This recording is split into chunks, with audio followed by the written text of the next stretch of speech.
자, 안녕하세요. 1월 7일 매식경 시작하도록 하겠습니다. 자, 1월달도 시간이 정말 빨라요. 벌써 금요일이에요, 여러분. 하나하나씩 차근차근 해 나가다 보면 분명히 결과가 만들어지니까 걱정하지 말고 뭐든지 빨리빨리 시작을 해보시기 바랍니다. 그 시작의 출발점을 경제신문을 이렇게 매식경하고 같이 하면 훨씬 더 좋을 것 같고요. 자, 오늘 시작은요, 증시에 대한 이슈 먼저 한번 볼게요. 요즘에 증시에 대한 이슈 잘 안 봤죠? 이건 제가 여러분한테 말씀 안 드려도 꾸준하게 관심을 갖고 있어야 돼요. 그러니까 우리가 뭐 금융권 취업 준비하든 뭐 아니든 증시에 대한 이슈는 우리 당연하게 이제 관심을 가져야 되는 거예요. 왜냐? 우리가 먹고 사니즘을 해결하려면 월급을 받게 되겠죠. 그렇죠? 이 월급을 받게 되면 여러분들이 은행에 가든 증권사 가든 뭐 보험사 가든 공기업 가든 어떻게든 뭐 내가 관련된 기관에서 일을 하면 좀 더 이러한 정보를 갖고 내 돈을 재테크하는 데 활용을 할 수밖에 없겠죠. 하지만 금융권 취업이 아니라고 하더라도 내가 일반 기업에 가더라도 내 월급 저축을 해야 되고 투자를 해야 될 텐데 결국 이 코스피라는 것은 뭐예요?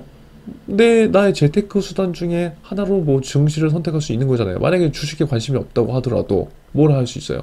여러분들 월급 받으면 펀드에 넣을 수도 있고, 또 내가 ETF를 매수할 수도 있는 거고, 또 내가 일반 기업에 들어갔는데 그 회사가 상장 기업이다. 여러분들이 원하는 기업도 대부분 다 큰 회사들이니까 그런 회사들에 대해서 내가 코스피에 대한 방향성을 알면 그 회사의 가치를 미리 알 수 있고, 그 회사의 가치를 알 수 있으면 그 회사의 비전을 또 꿈꿀 수 있으니까 그거에 대해서도 뭐 나쁘지 않을 거고요.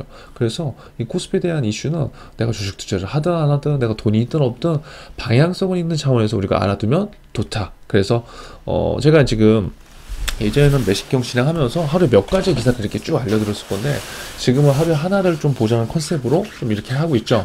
근데 이런 것들은 또 앞으로도 변할 수 있으니까요.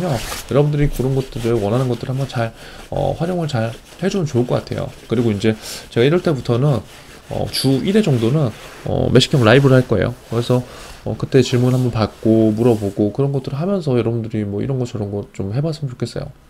그래서 오늘 첫 기사는 코스피에 대한 얘기고 2950선을 후퇴했대요. 그 이유는 미국 금리 인상 때문에 기관이 1조 원을 매도했다는 건데 지금 보세요. 제가 그 한 몇 개월 전에도 3000선 왔다 갔다 하는 그런 보합세 장을 얘기했는데 지금 아직까지 그렇게 횡보장이 계속해서 일어나고 있다는 거죠. 그래서 우리가 주목해야 될 거는 이슈들은 계속 일어나고 있기 때문에 그 이슈를 뭐 일일이 그 내용까지 하나하나까지 다 깊이 볼 필요는 없겠지만 적어도 방향성 정도는 알아야지 내가 예를 들어서 면접이나 이런 것들 얘기를 할 수 있다. 그쵸? 볼게요. 자, 코스피가 미국 국채금리 인상 오늘 처음이다. 그러면 뭐야? 코스피를 몰라. 그러면 어떻게 해야 돼요? 찾아보면 되죠. 코스피는 우리나라 예를 들어서 뭐 한 100대 기업, 큰 기업이라고 생각을 하면 돼요. 네이버에 찾아보면 나오죠. 코스피랑 코스닥이 있다. 뭐 이런 것 정도는 여러분들 찾아보는 노력을 우리가 해야 된다. 오케이? 자, 아무튼 코스피가 미국 국채금리 인상, 기관의 1조 원 넘는 순매도 등 영향으로 2950선에 마감됐다. 그러면 미국의 국채금리가 인상된다고 하는 거네? 이거 이슈를 몰라도 이 기사를 보고 미국 국채금리가 인상되는구나 앞으로 이렇게 알면 되는 거고. 근데 이 이슈 때문에 기관이 지금 1조 원이 지금 큰 금액인지 뭔지 모르겠지만 아무튼 많은 것 같잖아요. 기관이 굉장히 많은 금액을 매도를 때렸구나. 죄송합니다. 매도를 때렸구나. 사티나는 단어를 썼네요. 매도를 했구나. 그래서 2950선을 마감했다. 이거 2950이 코스피가 높은 건지 낮은 건지 몰라. 그러면 이 지금까지는 코스피가 굉장히 이게 낮지 않은 선이다, 여러분들. 낮지 않은 선이고 3000 이상을 물론 갔었지만 요 정도 선이면 그렇게 낮지 않은 선인데 그거에 대한 것들 여러분들이 네이버에 찾아보면 코스피에 대한 지수만 조금만 보더라도 이게 지금 현재 어느 정도 포지션인지는 알 수 있다. 이해되셨죠? 근데 낮은 건 아니다. 뭐 최고점도 아니지만 최고점에서 조금 빠진 정도다라고 그냥 생각을 해주시면 될 것 같아요. 자, 그래서 현재 뭐 이렇게 빠진 상태로 했는데, 자, 중요한 건 기관이 1조 원 넘는 금액을 팔아치우며 지수를 끌어내렸다는 거예요. 그러니까 이것들을 증권회사를 준비하는 친구들은 이 기관, 개인, 그 다음에 외인 이런 현상을 잘 주목을 해야 되겠죠. 물론 은행이나 보험사에 가는 친구들도 이런 걸 알면 되지만 사실 뭐 이렇게 딥하게까지 우리가 뭐 그렇게 분석을 하실 필요는 저는 없다고 생각해요. 하지만 증권회사를 갈 친구들은 요 수급에 대한 것도 굉장히 중요하겠죠. 이게 이제 각 금융기관별로 이제 좀 다른 거죠. 그래서 결국 유가증권 시장에서 개인이 1조 3천억 정도, 외국인은 이렇게 매수를 했는데 기관이 던졌어. 그러니까 우리가 지금 지수가 35%가 빠졌다고 해서 개인과 외국인과 기관이 다 똑같은 방향성을 보이는 게 아니다라는 걸 알 수 있는 거예요. 이 지금 매식경을 처음 보는 친구들 중에. 왜냐면 이 코스피 지수라는 게 뭐 진짜 처음 기사를 접하거나 몰랐어, 관심을. 그러면 이 코스피가 어떠한 방향으로 가는지도 모르고, 코스피에는 지금 예를 들어서 개인과 제가 외국인과 기관이 있다고 했는데 이걸 모르는 친구도 분명히 있을 거거든요. 잘못이 아니에요.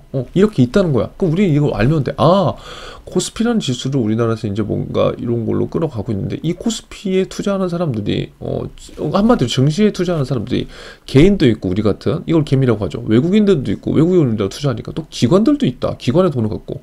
자, 그런데 희한하게 지금 보니까 지금 상황에서는 뭐 어떻게 된다? 개인하고 외국인은 매수를 했네? 근데 기관은 매도를 했네. 반대 방향으로 됐네. 우와, 이게 왜 이러지? 그러니까 이런 궁금증이 조금 생기면 이게 공부할 맛이 나는 거예요, 여러분. 그러니까 제일 심각한 건 뭐냐면, 질문이 없는 단계, 궁금증이 없는 단계가 제일 위험한 단계다. 왜요? 왜냐면 내가 아는 게 정말 퍼펙트하게 다 알아서 질문을 안 할 수도 있고 궁금증이 없을 수도 있거든요. 근데 이런 경우는 거의 없어요. 그러니까 대부분 질문이 없는 이유는 뭐냐면, 내가 정말 아무것도 몰라. 막 헤매. 빙빙빙 돌고 있어. 그러니까 이런 상황은 질문이 안 나와요. 그리고 물어보는 것도 창피하고. 그런데 내가 지금 공부를 제대로 하고 있나? 흐름을 제대로 보고 있나라는 거를 알 수 있는 방법은, 질문을 끊임없이 하고 그 질문에 대한 답을 스스로 찾아가면서 하나하나씩 알 때 굉장히 많은 성장할 수 있어요. 그러니까 지금 우리가 모르는 거는 너무나 당연하다. 그리고 모든 사람도 어떻게 다 알겠어요. 근데 중요한 건 모르는 거를 하나씩 찾아가면서 알면 된다. 근데 그것들을 혼자 하는 것보다 함께 하는 게 훨씬 빠르다.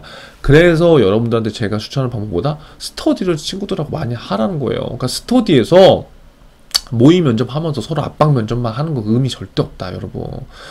서로 죽이는 거 하지 말아라. 여러분들은 함께 가야 되는, 동반동장해야 되는 그거다. 그러니까 목표를요, 그러니까 잘못된 방법으로 스타트하면 이게 서로 진짜 악영향이 돼요. 근데 이러한 경제 기사를 보면서 서로 관련된 질문들을 질문해주고 받고, 왜냐면 5명이 예를 들어 스터디를 해. 그럼 내가 이 사람 하나의 질문이 하나씩만 하고 하루에 2개씩만 해도, 이 2개의 질문을 5명이 하면 10개잖아요. 이 10개의 질문을 내가 하루에 소화한다면 진짜 굉장한 인사이트를 얻을 수 있거든요. 이거는. 그런데 잘못된 방식으로 스터디를 하면은, 야, 네가 이거 얘기한 게 이게 맞니? 이건 아니야. 그러니까 이러한 쓸데없는 논쟁을 벌려요. 그러니까 지금은 서로의 의견이 맞다 틀리다가 중요한 게 아니에요, 여러분. 지식을 최대한 넓혀서 다양성을 받아들이고, 그 다양성 중에서 나중에 내가 어느 정도 일정의 단계가 되면 이 내 스스로 옳고 그름이 판단이 된다고요. 그러니까 옳고 그름도 중요한 게 아니에요. 지금 일단 받아들이는 게 중요한 거고, 최대한 많이 받아들여서 그거에 있어서 내가 이게 왜 중요한 거고, 내 우선순위가 왜 이게 1번이고 이게 2번인지 그 이유만 명확하면 되는 거예요. 이해되시죠? 그러니까 싸울 필요가 전혀 없다. 제가 말씀드리고 싶은. 그리고 스터디를 구성할 때도 같이 이렇게 하면 굉장히 시너지가 난다. 그리고 서로 질문을 해라. 그래서 그게 안 되면 제가 뭘 하라고 했어요? 그게 안 되는 사람들은 이제 매식경 들어오라고 한 거예요. 기수별로. 이미 지금 3기는 끝났고, 뭐 이제 4기는 다음 달에 시작을 하겠지만, 매식경에 들어온 친구들도 그래요. 뭐 다 솔직히 어떻게 적극성 갖고 있어요. 근데 분명히 그 안에서도 질문을 하는 친구들이 있고 질문을 안 하는 친구도 분명히 있거든요. 질문을 하는 친구들은 정말 한 달 동안에 엄청난 성장할 수 있어요. 이건 제가 정말 이건 지금 피부로 느끼는 거니까. 그런데 그냥 매식경에 참여하면은 알아서 뭔가 된다? 그건 절대 아니죠. 본인이 어떻게 하느냐에 따라서 정말 많은 것을 얻어갈 수도 있고, 그냥 눈팅만 하다가 나갈 수도 있고 그럴 수 있는 거예요. 그러니까 모든 것들이 내가 어떻게 하느냐에 따라서 저는 달라져 있다고 봐요. 그래서 아무튼 이렇게 여러분들 활용을 해보셨으면 좋겠고, 여기서 나오지만 뭐 코스피 시가총액 상위 종목들은 대부분 하락했다. 그러니까 뭐예요? 규모가 큰 기업들은 증시가 다 하락했다는 거예요. 그리고 업종별로 나오는데 업종까지는 안 보셔도 돼요. 그래서 대부분 요렇게 지금 증시가 바람이 뭐 이렇게 불고 있구나. 왜 떨어졌고 어디가 지금 매도했고 매수했고 한 요 정도는 매일매일 체크를 해보는 게, 하루에 뭐 5분만 투자해도 그건 아니까 이렇게 흐름 정도는 알고 가는 게 좀 좋을 것 같다. 그리고 이제 두 번째 이슈는 이제 요건데, 이거 1880억 횡령된 거 이런 거 아시죠? 이거 굉장히 지금 심각한 상황인데, 하나은행에서는 지금 1880억 횡령 오스템 임플란트 담은 펀드를 판매 중단했다고 해요. 당연한 거죠, 이거. 이게 뭐냐.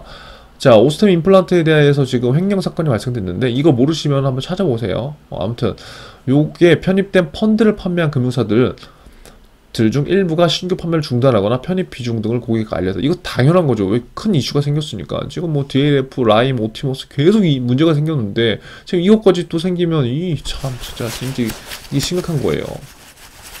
자, 5일 하나은행은 오스템 임플란트가 편입된 펀드 판매를 중단했대요. 뭐 잘한 거고요. 하나은행은 오스템 임플란트를 담은 77개의 펀드에 가입한 고객들에게 편입 비중을 알리고 신규 가입을 중단한다는 안내를 보낸다. 왜냐? 더 큰 피해를 불러일으킬 수 있기 때문에. 이건 뭐 하나은행이 잘못했다 아니다. 그게 절대 아닙니다, 여러분. 이렇게 하나은행이 될 줄 뭐 누가 어떻게 알았습니까? 하지만 이러한 일이 문제가 터졌을 때는 빨리 신속하게 고객들한테 이런 것들을 정확하게 고지를 하고 고객들이 실질적으로 판단할 수 있게 어떠한 솔루션을 제공해 줘야 되는 게 금융사의 책임이 될 수도 있는 거죠. 근데 그런 면에서는 저는 발빠르게 대응을 했다고 이제 생각을 해요. 자, 하나은행 관계자는 오스템 임플란트 거래가 재개되며 주가 하락으로 펀드 수익률을 떨어질 수 있게 돼서 환매가 가능했다는 점도 알렸다. 그렇죠. 왜냐면 거래가 재개되면 당연히 이렇게 지금 문제가 있으니까 당연히 지금 주가 하락 되겠죠. 그러면 선량한 투자자들도 피해를 볼 수 있기 때문에 하나은행에서는 이것들을 알렸다는 거고요. 신한은행은 고객들에게 펀드 내 오스템 임플란트 비중을 안내할 예정이랍니다. 신한은행은 특히 적립식으로 추가 자금을 자동 이체하는 고객들에게 투자의 위험성을 알린다는 방식입니다. 이건 무슨 말이냐면 적립식으로 자동 이체하는 분들이 이런 거 신경 안 쓰거든요. 빠져나가든 말든 사실. 근데 그런 분들이 만약에 이런 이슈가 있는데 그걸 신경 쓰겠어요? 사실 펀드에 여러분 돈 넣으면 잘 몰라요. 기억도 안 나요. 나중에 보면. 그럼 나중에 보면 이게 이런 일이 있었다고 알고 나면 어떡해요? 굉장히 상심이 클 거잖아요. 그러니까 그런 것을 알리는 거고. 자, 이에 대해서 금융감독원 관계자는 펀드 판매 중단 상황을 파악해 보겠지만 투자 보호 차원에서 이루어졌다면 문제가 되기 어렵다. 참 뭐 이렇게 돼 있고. NH투자증권 등 일부 증권사들도 고객들에게 오스템 임플란트 편입 비율을 안내하고 있다. 그러니까 결국 다 이렇게 뭐 안내를 일단 한다는 거예요. 하지만 대다수 증권사들은 이 종목의 편입 비중이 1%에 안 된다. 그래서 뭐 전체 수익률에 영향을 안 주겠지만 그래도 혹시 모르니까 얘기를 하고 이렇게 다 하고 있다. 다만 헬스케어 주식에 집중 투자한 일부 사모펀드, 이 지금 펀드 사태가 다 문제가 된 게 공모펀드가 아니라 사모펀드예요. 사모펀드. 그쵸? 근데 이러한 사모펀드는 편입 비중이 다소 높은 것으로 알려져서 이 경우 어떻게 돼? 이 PB를 통한 문의가 많다. 그러니까 이 직군 중에 PB 직군이 스트레스를 받겠어요, 안 받겠어요? 다 받아요, 여러분. 뭐 PB도 그렇고 개인금융도 그렇고 기업금융도 본인이 맡은 일에 다 그 스트레스 받겠지만 PB들은 일단 이런 본인이 판매한 상품들에 대한 이러한 이슈들이 계속해서 따라다닐 수밖에 없다. 이해되시죠? 그러니까 PB라는 직군이 제가 예전에 매식경에서 굉장히 매력이 있다고 말씀드렸지만 그러한 것들이 나한테 또 화살이 들어올 수도 있는 케이스도 굉장히 많기 때문에 이 PB로서의 직무 역량 중 중요한 게 뭘까를 이러한 이슈들을 보면서 우리가 생각해 보는 것도 하나의 직무 관점에서 바라볼 수 있는 시야를 넓힐 수 있는 게 되는 거겠죠. 자, 그리고 고객이 직접 투자하는 ETF, ETF에서도 오스템 임플란트를 담은 펀드가 적지 않다는 거예요. 그러니까 ETF를 우리가 많이 요즘에 하는데 그 ETF에서도 오스템 임플란트 담은 펀드가 많아. 그러면 어떻게 돼요? 이거 빼야 되겠죠, 예를 들어서. 그래서 뭐 타이거 의료기기 ETF는 비중이 7%. 와, 이 정도는 타격이 좀 있을 수밖에 없죠. 그래서 이런 것들을 확인하면 예를 들어서 ETF 투자한 분들은 빨리 빼겠죠. 근데 그냥 넣어놓고만 있다가 관심이 없는 사람은 어떻게 돼요? 이거 나중에 뭐 깨질 수 있는 거죠. 그래서 이러한 것들은 우리가, 왜냐면 여러분들이 나중에 ETF 투자할 수도 있거든요. 안 그래요? 그러니까 이런 것들은 잘 끊임없이 금융 이슈를 활용을 해보는 게 좋다. 마지막 세 번째는 요거는 또 시간이 많이 지났기 때문에 오늘 요 두 기사만 하고 일단 마치도록 하겠습니다. 그래서 아무튼 여러분 그 금요일 잘 보내시고요. 주말에 제가 뭐 매식경 라이브 한번 하면은 많이 들어와서 같이 공부하시면 될 것 같습니다. 자, 오늘 화이팅 하시고요. 정말 요즘에 댓글을 안 남기시는데 그러면 안 됩니다. 여러분 공부하는 적을 남겨주세요. 화이팅!